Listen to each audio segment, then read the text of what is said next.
All right, so wanted to record an overview video so that we can talk about what the class is going to look like basically from here to the end of the year. I've also posted a document that you can follow through just to see exactly what the plans are week by week.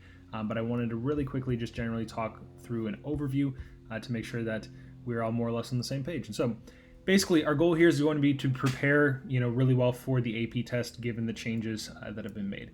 I already recorded a PowerPoint that will kind of walk you through exactly what those changes are, so make sure you access that. If you haven't seen that yet, please check that out, and let me know if you have any questions. But basically, the AP test is going to be 45 minutes written. It's going to be the rhetorical analysis, and so that's what we're going to be focusing the majority of our time on. This is great because we've already gone over rhetorical analysis. We spent the entire first semester on it, and we've revisited at different points during second semester already, so feeling pretty good about that.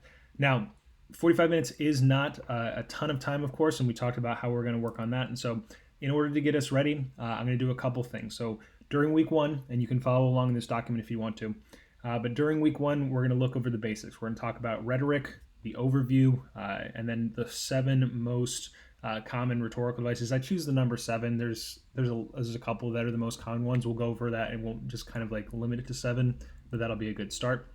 Second week, we'll actually talk about the outline and kind of review the outline of a rhetorical analysis essay. We're going to be talking about the Boxman just as a review.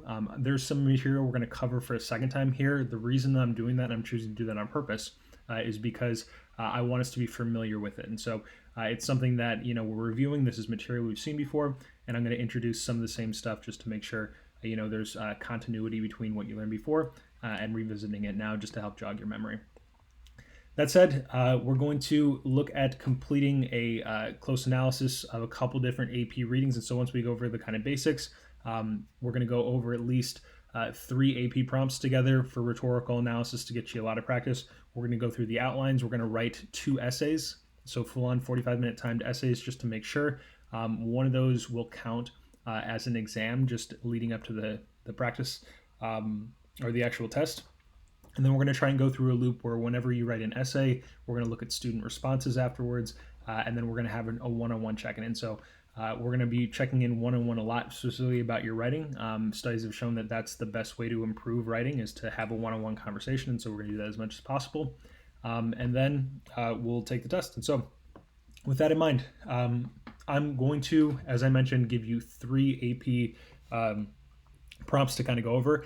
I have more than that. I just don't want to overwhelm people. So if you're getting to a spot where you want more practice, more exposure to these types of things, I have them, but I don't want to just like put them out there to overwhelm you. However, if you reach out to me personally, I'll be sure to get them to you. So if you have any questions on the overview, let me know. But the document is there for you to see, and it's kind of broken out by week to week with what we're going to be doing each day.